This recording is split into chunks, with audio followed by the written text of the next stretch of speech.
ወደ መቀሌ አብይ አህመድ ጀነራል ታደሰ ወረደ የመቀሌ ፕሬዝዳንት እንዲሆን ብሎ ላከ። ቲፒኤልኤፍ ይህንን የመቀሌ ፕሬዝዳንት ብለ የሰየምከውን አካል አንቀበልም ብለው በደብዳቤ ሻሩ። ጀነራል ታደሰ ወረደ ይህንን ነገር ያው አልቀበልም ብሏል። ወይም ይሄ የበለጠ ጥፋት የሚያመጣ ነው፣ ትግራይን ወደ ጦርነት ይከታታል ወዘተረፈ ያለ ነው። ስለዚህ ሃይ ፕሮባብሊ አሁን ጀነራል ታደሰ ደብዳቤ እንዲጽፍ ነው የሚደረገው። ጀነራሎቹ 4 ኪሎ ላይ ስብሰባ በአስቸኳይ እንዲቀመጡ እየተደረገ ያለው ለዚህ ነው።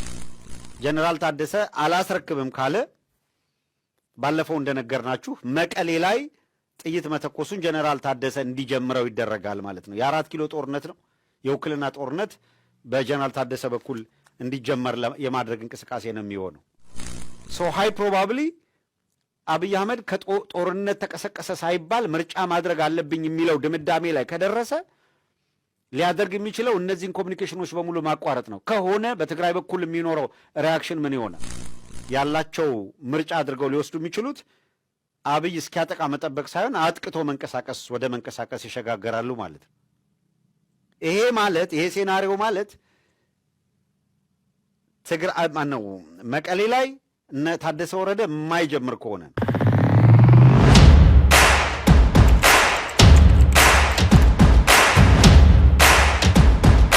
ሰላም እንዴት አላችሁ? ውድ ቤተሰቦቻችን ዘኢትዮጵያ ቻናላችንን እየተከታተላችሁ ትገኛላችሁ። ቴዎድሮስ ካሳና ማህደ ገፋንን በወቅታዊ ፕሮግራማችን ወደ እናንተ መተናል። በዛሬው ፕሮግራማችን ትግራይ ክልል ላይ አደጋ እንዲያንዣብብ ያደረገውን የህወሓትና የፌዴራል መንግስቱን የጦርነት ስጋት እንዲሁም በመካከል ደግሞ በሁለት ማሊያ የተጫወቱ ናቸው የሚል ትችት በተደጋጋሚ የደረሰባቸው ያላቸው ሌፍተናንት ጀነራል ታደሰ ወረደን የተመለከቱ ጉዳዮች እናነሳለን። በዚህ ዙሪያ የምናደርገውን ቆይታ እስከ ፕሮግራማችን ፍጻሜ ድረስ ከኛ ጋር በመሆን ተከታተሉን ዘንድ በአክብሮት ጋብዘናችኋል። አብራችሁን ቆዩ። ቴዲ እንዴት አለ? እንዴት ነህ? ሰላም ነው? ሰላም አለን። እንግዲህ ያው ትግራይ ክልል ውስጥ አዲስ አይደለም፣ ግን በየቀኑ በጣም አሳሳቢ ደረጃ ላይ እየደረሰ ያለ ጉዳይ ነው የተፈጠረው። ህወሓት የሚያወጣቸው መግለጫዎች፣ ጀነራል ታደሰ የሚናገሯቸው የሚሰጧቸው ቃለ መጠይቆች በሙሉ ክልሉ ላይ ያለውን ሁኔታ በጣም አጣብቂኝ ውስጥ የከተቱት እንደሆኑ ነው የሚነገረው። ዛሬ 26 ነው፣ ሚያዝያ 26 ነው። በ23 ስብሰባ ያደርጋል ተብሎ ተገምቶ ነበረ።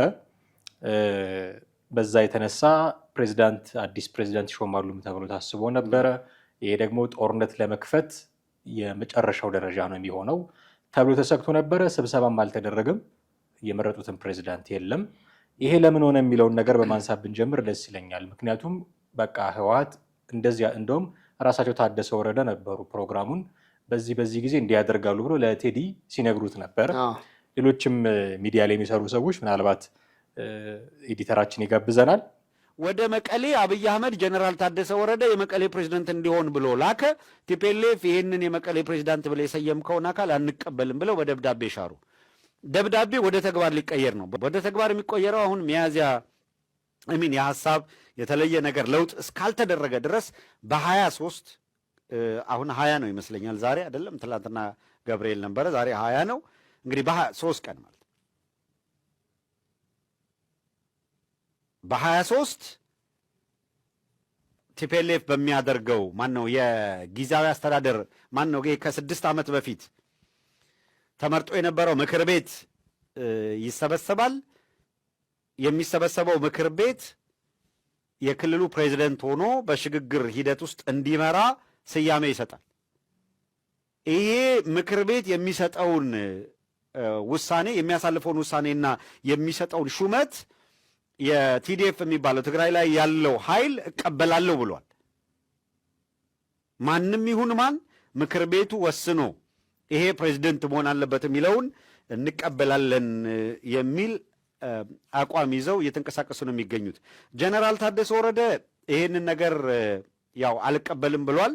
ወይም ይሄ የበለጠ ጥፋት የሚያመጣ ነው፣ ትግራይን ወደ ጦርነት ይከታታል ወዘተረፈ ያለ ነው። ስለዚህ ሃይ ፕሮባብሊ አሁን ጀነራል ታደሰ ደብዳቤ እንዲጽፍ ነው የሚደረገው። ጀነራሎቹ 4 ኪሎ ላይ ስብሰባ በአስቸኳይ እንዲቀመጡ እየተደረገ ያለው ለዚህ ነው። የ4 ኪሎ ስብሰባ ምን አይነት ዲሲሽን ላይ ሊደርስ ይችላል? ምንም አጠራጣሪ ነገር የሌለው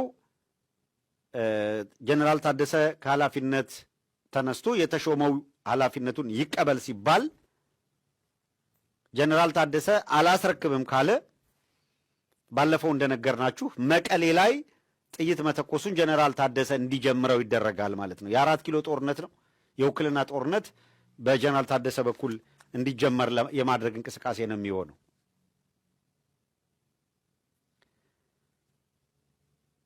ይሄ ካልሆነ ጀነራል ታደሰ እንደ ጌታቸው ረዳ ሹልክ ብሎ ከመቀሌ የሚወጣ ከሆነ ወይም በቀላሉ ያለ ጥይት ተኩስ የሚያስረክብ ከሆነ ምናልባት አሁንም አብይ አህመድ ጦር ከማዝመት መለስ ብሎ የምርጫው ሂደት እስከሚያልቅ ድረስ በትግራይ ያለውን ሁኔታ ባለበት ይተውና የአውሮፕላን በረራ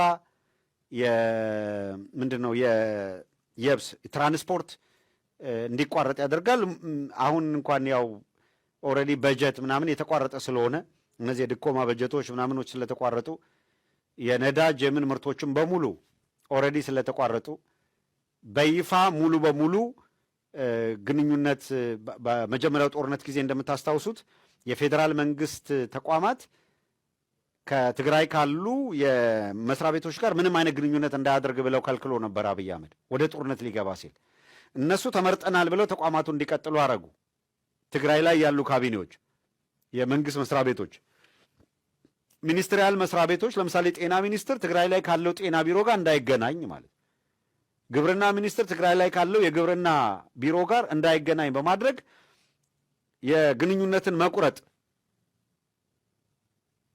ሃይ ፕሮባብሊ አብይ አህመድ ከጦርነት ተቀሰቀሰ ሳይባል ምርጫ ማድረግ አለብኝ የሚለው ድምዳሜ ላይ ከደረሰ ሊያደርግ የሚችለው እነዚህን ኮሚኒኬሽኖች በሙሉ ማቋረጥ ነው። ከሆነ በትግራይ በኩል የሚኖረው ሪያክሽን ምን ይሆናል? ያለ ጥርጥር እንዳለ ዝም ብሎ ዙሪያውን ሲጅ ስለተደረጉ እና አብይ የአየርም የየብስም ትራንስፖርት አቁመናል ስላሉ አይ እንደዛ ከሆነ ምንም አይነት ግልጋሎት የዕለት ተዕለት ሸቀጥም ተቋርጦ ምናልባት የባንክ አገልግሎትም ተቋርጦ ገፋ ካለ የኢንተርኔትና የመብራት ሁኔታ ተቋርጦ ያለ ዝም ብሎ ትግራይ ላይ በቃ የራሳችሁ ጉዳይ ብሎ ይቀመጣሉ ማለት አይቻልም። ስለዚህ ምንም አማራጭ የሌለው ነገር ያላቸው ምርጫ አድርገው ሊወስዱ የሚችሉት አብይ እስኪያጠቃ መጠበቅ ሳይሆን አጥቅቶ መንቀሳቀስ ወደ መንቀሳቀስ ይሸጋገራሉ ማለት ነው። ይሄ ማለት ይሄ ሴናሪዮ ማለት ትግራይ ማነው መቀሌ ላይ እነ ታደሰ ወረደ የማይጀምር ከሆነ ነው። ሁለተኛው ሴናሪዮ የሚሆነው ጀነራል ታደሰ ወረደ በ23 ምርጫ ተካሂዶ ምክር ቤቱ ትግራይ ላይ ያለው ይሄ ከ6 ዓመት በፊት ተመረጠ የተባለው ምክር ቤት መጥቶ ፕሬዚደንት ከሰየመ በኋላ አስረክብ ወደሚለው እንቅስቃሴ ሲገባ ጀነራል ታደሰ ወረደ አሁን ባለው ይሄ የጊዜያዊ አስተዳደር የሚለውን መጠሪያ ተጠቅሞ የፌዴራል መንግስት ጣልቃ እንዲገባ ወይም ከቁጥጥሬ ውጭ የሆነ ወይም ከአቅሜ በላይ የሆነ ነገር ተፈጥሯል ብሎ ደብዳቤ እንዲጽፍና መግለጫ እንዲሰጥ ይደረጋል። ያንን አናውንስ አድርጎ አብይ አህመድ ጊዜያዊ አስተዳደሩ ላይ ጥቃት ስለተፈጸመ ወደ ትግራይ ገባው የሚል እንደ ሌጂትሜት ኮዝ ልክ አማራ ክልል ማን ነው ስሙ ጆፌ እንዲጽፍ አድርጎ እንደገቡት ሁላ ደብዳቤ እንዲጽፍ አስገዳጅ ሁኔታ ነው። በቀደም በዝርዝር እነማን ያኔ በአማራ ክልል አስገዳጅ ሁኔታ ፈጠሩ፣ ዋናው ተዋናይ ተመስገን ጥሩነህ እንደነበረ ጠቅሰናል።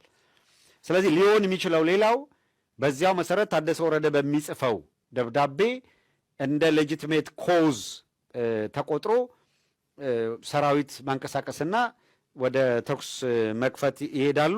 እነዚህ እንቅስቃሴዎች ሊፈጠሩ ይችላሉ በቀጣዮቹ ቀናት ማለት ነው። አሁን በቀጣዮቹ ሳምንታት እነዚህ ከ3 ቀን በኋላ ሊፈጠሩ ስለሚችሉ ሴናሪዎች እያወራን ነው፣ ሁኔታዎችን መነሻ አድርገን ቀኑ ሁሉ ተጠቅሶ በ23 በ19 እንደዚህ እየተባለ በስነ ስርዓት ቀነ ቀጠሮ ተይዞ ነበረ።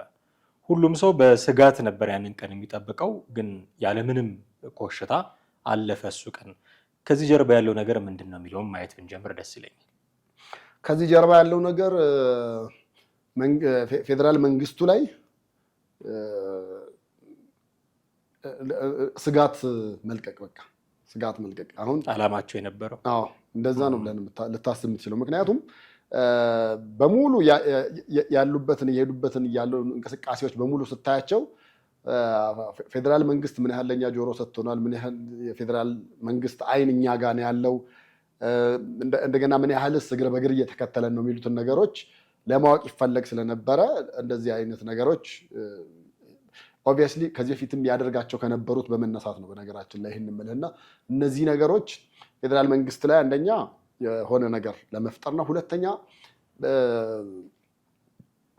እየተንቀሳቀስን ነው እየሰራን ነው አለን እንቅስቃሴ ላይ ነን ያለ ነው። የኛ እንቅስቃሴ ደግሞ ነገ የሚመጣውን ውጤት ደግሞ ታዩታላችሁ አይነት ነገር ነው። ምክንያቱም ከአባሎቻቸው በየጊዜው በተለይ አመራሮቹ ቀስ በቀስ እየወጡ ያሉበትን ሁኔታ ነው የምታየው። ለምሳሌ ከጦርነቱ በኋላ እንኳን ያሉትን ብታይ እና ኬሪያ ኢብራሂም አሁን መታ ዋናው ቴሌቪዥን ጣቢያ ላይ ይሰሩ የነበሩ ሴራዎችን ሁሉ እስከ መናገር ደረጃ ደርሳለች።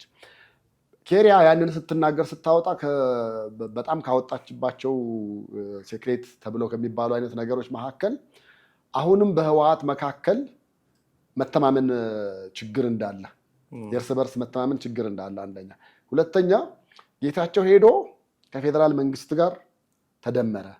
አሁን ቀጣዩ ደግሞ ጀነራል ታደሰ ወረደ ነው። ታደሰ ወረደም ሄዶ መደመሩ አይቀርም፣ ምክንያቱም ቀጣዩ ስቴፕ እሱ ነው። አሁን ሶስተኛ ማንን እናድርግ ነው። ማንንስ ብናደርግ በዛ ልክ አርፎ ይቀመጣል ነው። አርፎ ይቀመጣል ሚንስ አንደኛ ለኛ መረጃ ከፌዴራል መንግስት እያመጣ ለኛ ወገን ሆኖ ሊሰራ ይችላል ነው። አሁን ታደሰ ጋርም ስጋት ስላላቸው ነው። ለምን ታደሰ በቀጣይ ማረፊያ ቤት ነው ሊሆን የሚችለው፣ እንደ ጌታቸው ረዳ ነው ሊሆን የሚችለው። ምንም ጥያቄ የለውም። ይመጣል እዚህ ወይ ስልጣን ይሰጠዋል፣ የሆነ ቦታ አመራሩ ነው ይቀመጣል። ቀጣይ ማን ነው የሚለው ነገር በጣም አጠያቂ አይነት ነገር ስለሆነ እነሱም በመካከላቸው በጣም ከፍተኛ የሆነ መፈራራት ነው ያለው። አዳዲስ ጀነራሎቹንም እያመጡ ነው። እንደውም ከዚህ በፊት ብዙ ስማቸውን ይህን ያህል ፊት ለፊት የማናቃቸውን ቀጣይ ጽምዶንም ሆነ ሌሎችንም ሊመራ የሚችል ጀግና ጀነራል አለን ምናምን የሚል የሆነ ጀነራል እያስተዋወቁ ነው፣ ወደፊት እያመጡ ነው በትውውቅ። በአመራር ደረጃ ደግሞ ማንን እንደሚያደርጉ እነሱ ራሳቸው የወሰኑበት ነገር የለም። ምናልባት ሁለት የታሰበ አለ፣ ሞንጆሪኖ ወይም ደግሞ ደብረ ጽዮን የሚለው ነው። አዲስ ዓለም እንኳን ብዙም ላይሆን ይችላል ነው፣ ግን ወደ ሁለቱ ላይ ያደላል ነው። ስለዚህ እየተንቀሳቀስን ነው አለን የሚል ነገርና ትኩረትም ለመሳብ ነው። ከዛ ባሻገር ደግሞ ማዕቀብ ተጥሎብናል የሚል እምነት አላቸው። ለምሳሌ በነዳጁም በባንኩም ያሉትን ነገሮች በጫና ማምጣት እንችላለን የሚል እሳቤ ስላለ አሁን ያ ስብሰባ አንደኛው ሀሳብና ዓላማ እሱ ነበረ። ሁለተኛም ለፌዴራል መንግስት ሊያስተላልፍ የሚችለው መልእክት ይሄ ነው። ምናልባት እንዳልከው አለን አልጠፋንም ለማለት ፌዴራል መንግስቱ ላይም ጫና ለመፍጠር ነው ያደርጉት የነበረውን ነገር ልንወስድ እንችላለን። ከዛ ባለፈ ግን እኔ አሁንም የኔ ግምገማ ደጋግሜ የምናገረው አቅም አለው ወይ የሚል ጥያቄ ደግሜ ያነሳለሁ። ህወሓት ኦፍኮርስ የሆነች ችግር ለመፍጠር የሚያንስ አይሆንም አቅሙ። ግን ከዚህ በፊት እንደነበረው ጦርነት ማድረግ የሚችልበት አቅም አለው ብዬ እኔ አላምንም። ምክንያቱ ምንድነው? ተከፋፍሏል። በየቦታው ነው የተከፋፈለው። የፖለቲካውም ወታደሩም ተከፋፍሏል። ፖለቲካው ላይ ያሉት ጌታቸው ረዳን የሚያክል አንደበት ነው ያጡት። ጌታቸው ረዳ ማለት ደብረጽዮን ተናግሮ ማሳመን የሚያቅተውን ነገር በቀላል አማርኛ ተናግሮ ማስረዳት የሚችል ፕሮፓጋንዳ መስራት የሚችል እየዋሸ የምታምነው ሰው ነው። ልክ ስለ ቢል ክሊንተን እንደዛ ይባል ነበረ። በቤት ስልክ ደውለውልህ ዋይት ሀውስ ነው ያለሁት ቢሉህ ታምናቸዋለህ ይባል ነበር። እንደዛ አይነት መለስ ያለው ሰው ነው ጌታቸው ረዳ ማለት። ይሄ ለፕሮፓጋንዳ ስራ ለዲፕሎማሲ እንዴት እንደሚጠቅም በጣም ግልጽ ነው። ይሄንን አጥተዋል በፖለቲካው። ኬሪያ ኢብራሂምን አጥተዋል። ኬሪያ ኢብራሂም ማለት በወልቃይትና በራያ ጉዳይ እነ ኮሎኔል ደመቀ ዘውዱ ያንን እንቅስቃሴ በሚያደርጉበት ሰዓት ከትግራይ እንዳይወጡ ሁለቱ መሬቶች ፌዴሬሽን ምክር ቤት አፈ ጉባኤ በነበረችበት ጊዜ በደንብ አድርጋ ጥብቃ ያዘች። አንዴ በዚኑ አንዴ በዛኑ እያለች እንደ ጀግና የምትታይ ትግራይ ክልል ውስጥ መሬታችንን ያስጠበቀች ምናምን ተብላ ማለት ነው ጥላቸው ወጥታለች። አሁን ቅድም እንደጠቀስከው አንዴ ቲቪ ላይ አንዴ ኤንቢሲ ላይ እየቀረበች ጉዳቸውን የምትዘከዘክ የብሔር ፖለቲካን ተጠቀሙበት ለካ መሸሸጊያም ይሆናል እያለች የምትናገረው ናለች። ስለዚህ ፖለቲካሊ ተናግሮ የሚያሳምን ሰው የለውም። አሁን ቲፒኤልኤፍ ደብረጽዮን ወጥቶ ቢናገር እንዴት ብሎ እንደሚያሳምን አላውቅም። እንደምታውቀው ነው የውስጥ ግንኙነት አይደለም ጉዳይ ፓርቲ ጉዳይ ቢሆን በቋንቋው በምን ተናግሮ ሊያሳምን ይችላል። የሚያወራው ለዲፕሎማቲክ ማህበረሰብ ነው ወይ ለፌዴራል መንግስቱ ነው ማስረዳት ሊቸግረው ይችላል። ሞንጆሪኖ ብለህ ብትጠቅስ ምናልባት ጥቂት አማኑኤል አሰፋ የተሻለ የህዝብ ግንኙነት ስራ መስራት የሚችል ነው የሚመስለኝ። ከሰሞኑ እሱም ደግሞ ድምፁ ጠፍቷል። የሆነ ሆኖ ግን ፖለቲካ ክንፉ ለሁለት ተከፍሏል። ከዛ ደግሞ ተቃዋሚዎች አሉ። ያው የህወሓት የፈለፈላቸውን ቢሆኑ አዲስ መንግስት መመስረት አለበት የሚል ድምፅ እያሰሙ ያሉ ተቃዋሚዎች አሉ። ስለዚህ በፖለቲካው መስክ አቅሙ ተዳክሟል ብዬ ወስዳለሁ። አንድ ሁለተኛ በወታደራዊ መስክ 3 ነው 4 ቦታ የተከፋፈሉ ናቸው። ራሱ ቲዲኤፍ የሚለው የህወሓት ኃይል አለ። እሺ እሱ ትልቁ ፓወር ነው ብለን እንውሰድ። እነ ጻድቃን ገብረትንሳኤ ኃይል ይኖራቸዋል። ዝም ብሎ አይደለም የሚወጡት። ራሱ ታደሰ ወረደም ከቲፒኤልኤፍ ጋር ሲኳረፍ ዝም ብሎ አይኳረፍም። መቀሌ ለቀቅ ያልወጣም ብሎ ሲፎክር አንዳች የሚተማመንበት ነገር ቢኖረው ነው። ስለዚህ ቲዲኤፍ ካለ የነ ጻድቃን ኃይል ካለ የነ ታደሰ ወረደ ኃይል ካለ 3 በል ሀራ መሬት ብሎ የተቀመጡ ደግሞ አሉ 4ኛ። ስለዚህ ወታደሩም ተከፋፍሏል። ባይከፋፈል እንኳን ራሱ ደሞዝ ስጡን ትጥቅ አስፈቱን እያለ አደባባይ ሰልፍ የሚወጣ ወታደር ነው ያለው። እነ ጀነራል ምግበይን የእናንተ ልጆች ውጭ ነው ያሉት፣ እንደፈለጉ ይማራሉ፣ እንደፈለጉ ይኖራሉ፣ እኛ እዚህ እንሞታለን እያለ ጥያቄ የሚጠይቅ ነው ቲዲኤፍ ወታደርም ቢሆን። ስለዚህ አሁን ህወሓት በፖለቲካውም በወታደሩም ተከፋፍሎ ስለተዳከመ እንደው ዝም ብሎ ምላሱ ላይ አልሞት ባይ ተጋዳይ አይነት ነገር ይለፈልፋል እንጂ ደፍሮ የሚያደርገው አይመስለኝም የሚል ግምገማ አለኝ እኔ። ከዛ ውጭ ግን ሌሎች አካላት በሚያነሱት ትንታኔ ዓለም አቀፉ ማህበረሰብም ጫና እያደረገባቸው ነው። የአውሮፓ ህብረት፣ የአሜሪካ መንግስት፣ የተለያዩ አካላት እንደውም የአሜሪካው አምባሳደር ደጋግመው ሄደዋል ነው የሚባለው። የአውሮፓ ህብረትም ሰዎች ሄደዋል ነው የሚባለው። እያስጠነቀቋቸው ነው፣ እያስፈራሯቸው ነው የሚሉ ግምገማዎች አሉ። ምናልባት እሱም ጭምር ቲፒኤልኤፍ ወደዚህ ጦርነት እንዳይገባ ስብሰባውንም እንዲያራዘመው ያደረገ ይመስለኛል። ቲዲኤፍ ጦርነቱ ቶሎ እንዲጀመር ይፈልጋል። ለምንድን መንግስት ሙሉ ለሙሉ ትኩረቱ አሁን ምርጫው ላይ ነው የሚል እሳቤ ስላለ መንግስት በሰላማዊ መንገድ ምርጫው እንዲካሄድ እንዲያበቃ ፍላጎት አለው፣ ምንም ቦታ ኮሽ ሳይል ማለት ነው። ቲዲኤፍ ደግሞ ያንን ነገር ብሬክ ማድረግ ነው የሚፈልገው። ያንን ነገር መስበርና የፌዴራል መንግስትን እሳቤ ማምከን ነው የሚፈልገው። ቲዲኤፍ ከዛ በፊት ጦርነቱን ለመጀመር ፍላጎት አለው። ነገር ግን አሁን ጦርነቱን ከዛ በፊት እንዳይጀምር ምክንያት የሆኑት አሁን ካነሳቸው መካከል አንደኛ መካከላቸው ያለው ክፍፍል ነው። አንደኛ። ሁለተኛ ደግሞ አንድ ስላልሆኑ ቀጣዩ የትግራይ ጦርነት ሊሆን የሚችለው እርስ በርስ ነው። ለምን እነ ምግበይ የያዙትና እነ ጻድቃን እንደዚሁም ደግሞ እነ ታደሰ ወረደ የያዙት ኃይል አለ። እነሱ ናቸው የሚሆነው እና ቀጣይ ጦርነት ሊሆን የሚችለው አለምንም ጥርጥር የእነዚህ ኃይሎች የእርስ በርስ ጦርነት ነው ሊሆን የሚችለው። ፌዴራል መንግስት ምንም ጣልቃ ሳይገባ ምንም ነገር መካከላቸው ኮሽ ሳያደርግ እነዚህ ጦርነቶች ይካሄዳሉ። ፌዴራል መንግስት ጦርነቱን ሲፈልገው የምታይባቸው ምልክቶች አሉ። ለምሳሌ ባንክ ውስጥ ይንቀሳቀሱ የነበሩትን ገንዘብ ይሄ ይላክ ምናምን የነበረውን ነገር ኃይል እየቀነሰ መምጣት። ሁለተኛ ነዳጅ በጣም በገፍ ይገባ የነበረውን በተወሰነ መንገድ እየቀነሱ መምጣት። አሁን ባለፈው ወደ ትግራይ ሊገባ ሲል ምናምን ተያዘ የሚባል ነገር የሰማሁት አለ። ያው በእርግጥ ያን ያክል ኬላ ላይ ከሆነ የያዝከው በህገወጥ መንገድ እየሄደ አይደለም ማለት ነው። ኬላ ላይ ከሆነ ከኬላ ውጭ ቢሆን ነው በህገወጥ መንገድ ነበረ ነዳጁ እየሄደ ያለው ብለህ የምትለው።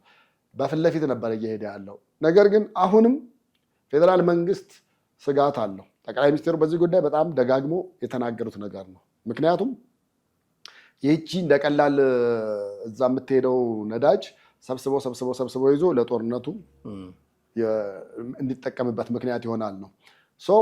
አሁን ቀጣዩ ጦርነት መንግስት የሚያሳያቸው ምልክቶች እነዚህ ከሆኑ መንግስት ግን እጁን ሳያስገባ ጣልቃ ሳይገባ ከነ ታደሰ ወረደ ብቻ እዛ ያለውን ጦርነት ሊያስነሳው ወይ ደግሞ ሊቀሰቅሰው የሚችልበት ነገር በእጁ አለ። ለዛም ይመስለኛል አሁን አልወጣም ያለው።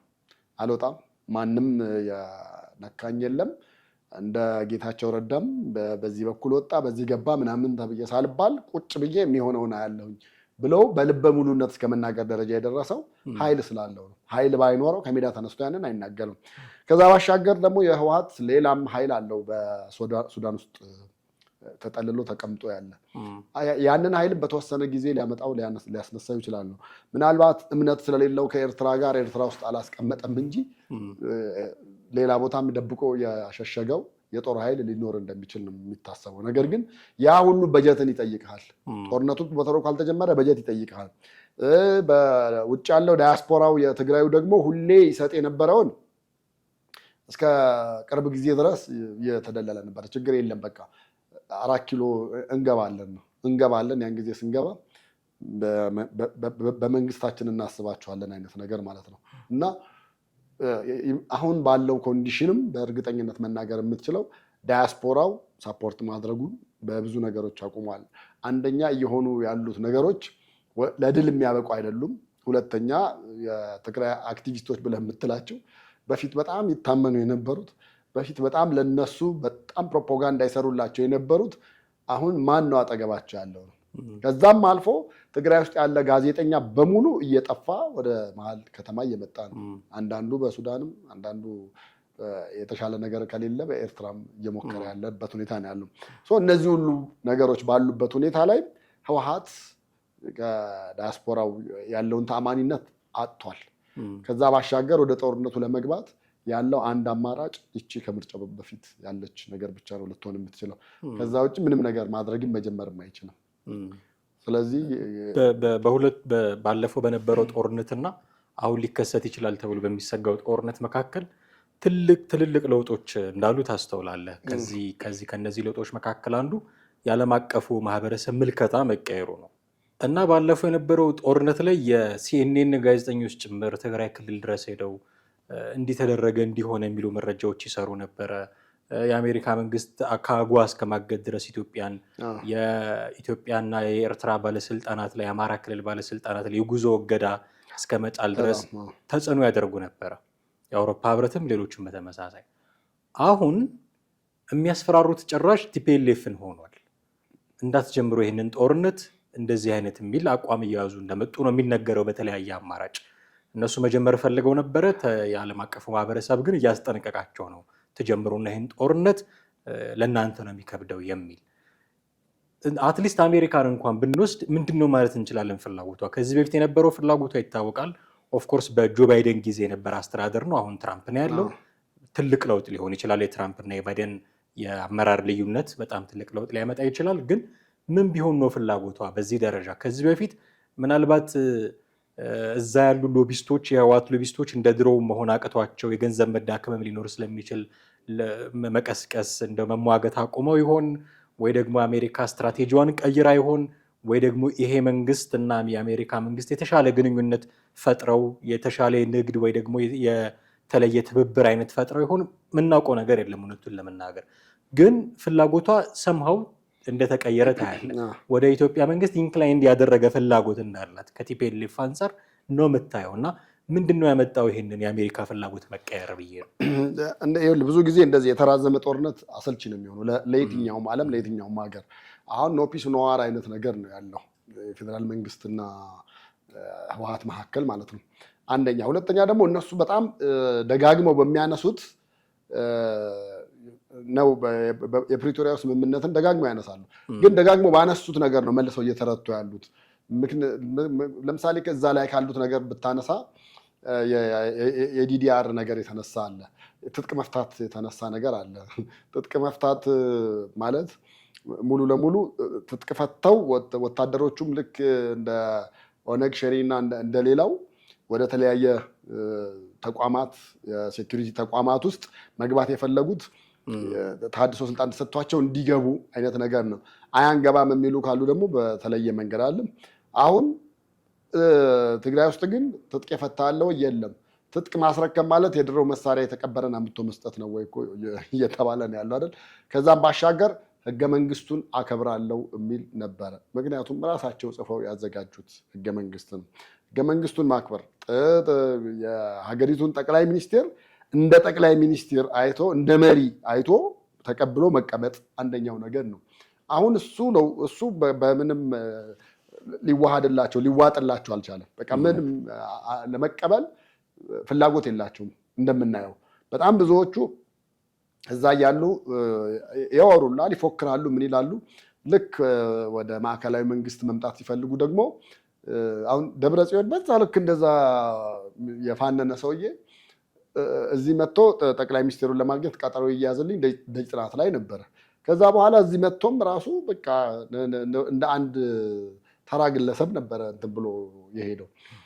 እነዚህ ነገሮች አሁን በሙሉ የዓለም አቀፉ ማህበረሰብም ነገሮችን አንደርስታንድ እያደረገ እንዳለ ነው የምንረዳ። ሁለተኛ ደግሞ ጦርነት ይቁም የመጀመሪያ የነበረው ነበረ። በጣም ተደጋጋሚ እንደሚነገር የነበረው ምንድነው ያን ጊዜ የነበረው ጦርነት እንዲቆም በጣም አንደኛ ይፈልግ የነበረው ቁጥር አንድ ይፈልግ የነበረው ዋናው ደብረጽዮን ነበር ነው። ለምን በቃ ነገ ምንድን ጓደኛ የትግል አጋሮቻችን የሚሏቸው 27 ዓመት አብረዋቸው በህይወት የኖሩ ከዛም በላይ የኖሩ ሲሞቱ አዩ፣ ሲገደሉ አዩ።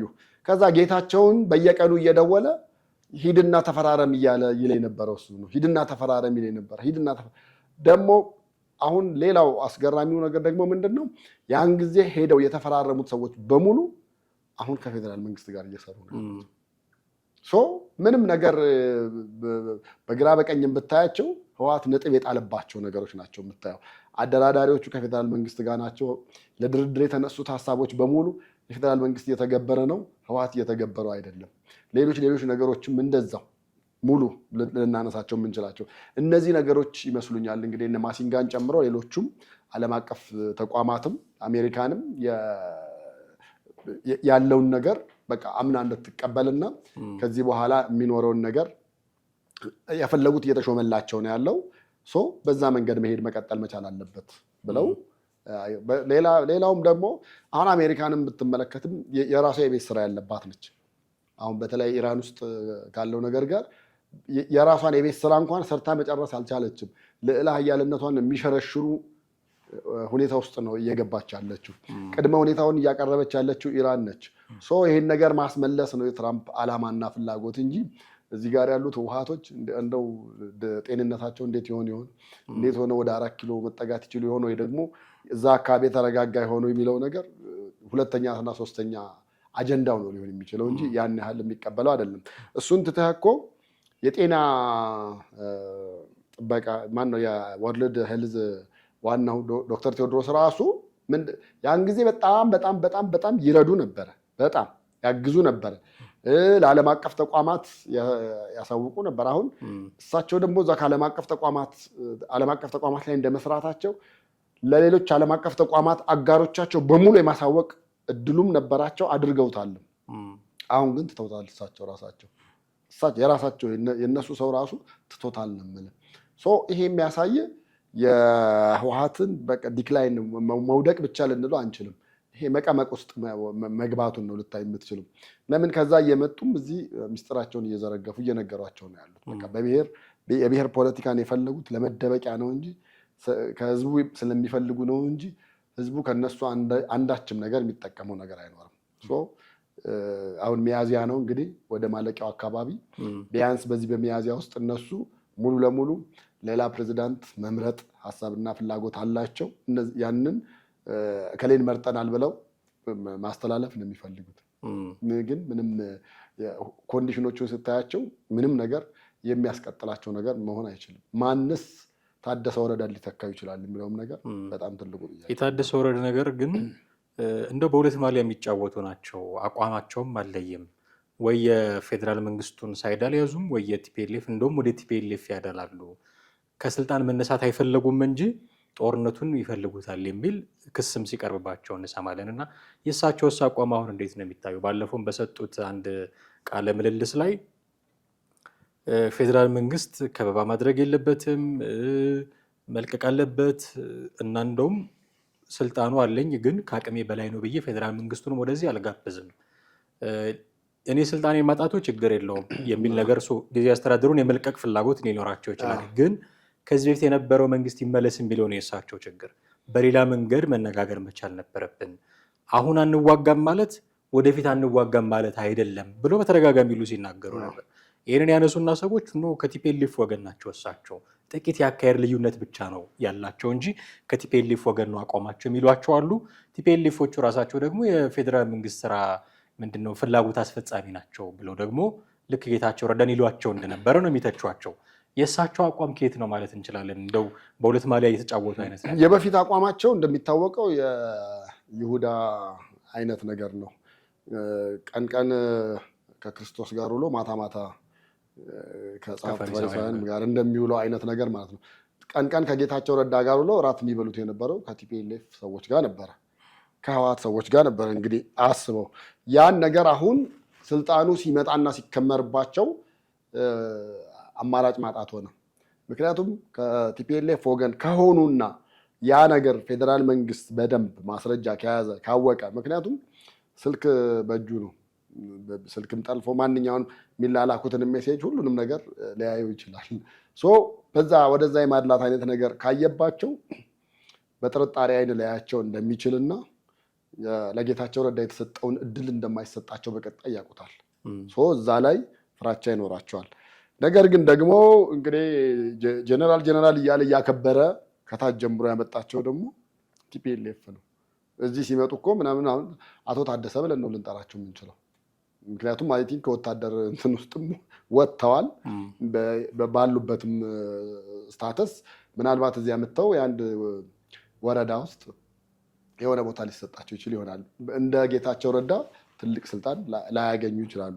ወይ ደግሞ ፌዴራል መንግስት ደግሞ አይ ማማለል አለብኝ ሌሎቹንም ብሎ ደግሞ አመጥቶ በሚኒስቴር ደረጃ ደግሞ እዚህ ሊያስቀምጥ ይችላል።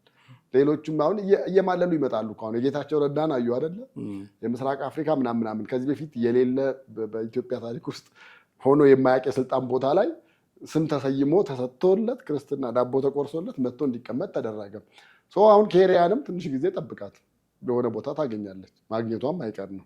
እንግዲህ በፊት የሰራችውን ኃጢአት ተጸጽቻለሁ ምናምን ነገር ስትል ነው የሰማናት። ከተጸጸተች ትመጣለች።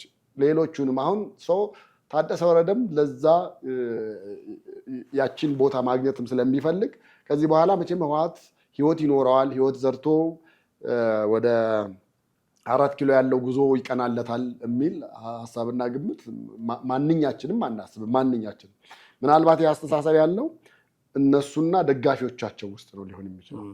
ከዛ ውጭ ሌላው ጋር አለ ብዬ አላምንም። ታደሰ እንግዲህ ኢቭን አሁን በስብሰባ ላይ እኮ ብዙ አልተስማማንም ነው ያለው። ብዙ ነገሮች እንደገና አንዳንድ ነገሮችን ውሳኔ እኔን ባገለለ መንገድ እየተካሄደ ነው የሚልም አቤቱታ አለው። ለምን እነሱ ይሄ ሰውዬ ይወግናል ለፌዴራል መንግስት የሚል ሀሳብና እምነት ስላላቸው ማለት ነው። እና እነ ደብረ ጽዮንም አላመኑትም፣ እነ ሞንጆሪኖም አላመኑትም። አሁን ይሄ ሰውዬ ማድረግ መቻል ያለበት እዛ እንዳለ በሰላም መውጣት እንዲችል ወይ ደግሞ ተመራርቆ መውጣት እንዲችል ይችኛዋን ጊዜ በሰላም ይችን የምርጫዋን ጊዜ የእነሱን የምርጫ ጊዜ በሰላም ማለፍ መቻል ነው ያለበት። ከዛ በዘለለ የተለየ ነገር ይሆናል ተብሎ አይታሰብም። ከፌዴራል መንግስትም ደግሞ እንዳይጣላ ያለውን ነገር አቻችሎ ቀጣይ ተመርጦ እና ደግሞ ተብሎ እሱ ሌሎቹ እንዲማሉ የሆነ ቦታ እንዲቀመጥ ሁኔታውን ማመቻቸት፣ ቀጣይ መውደቂያውን ማመቻቸት አለበት ብዬ አምናለሁኝ። እና ለዛ ይመስለኛል አሁን እነዛ ንግግሮቹም ጦርነት አይጀምርም እንዲጀምርም መታሰብም የለበትም ያለውን ነገር እኔ ያስተካክላለሁ አይነት ነገር ነው የቃላቱ ጨዋታ። በዛ መንገድ ይሄዳል ብዬ ነው የማምነው። በጣም ጥሩ። እንግዲህ አዳዲስ ነገሮች መኖራቸው አይቀርም። እነሱን እየተከታተልን ደግሞ እንደዚሁ ወደ ተመልካቾቻችን የምናደርስ ነው የሚሆነው። በጣም አድርጌ አመሰግናለሁ። ውድ ቤተሰቦቻችን እናንተም ከኛ ጋር ነበራችሁ ቆይታ እጅግ አድርገን እናመሰግናችኋለን። የዛሬውን ፕሮግራማችን እዚህ ላይ እናበቃለን። ቴዎድሮስ ካሳና አማሃ ደገፋ ነበርን። በሚቀጥለው በሌላ ርዕሰ ጉዳይ እንጠብቃችኋለን። ጤና ይስጥልን።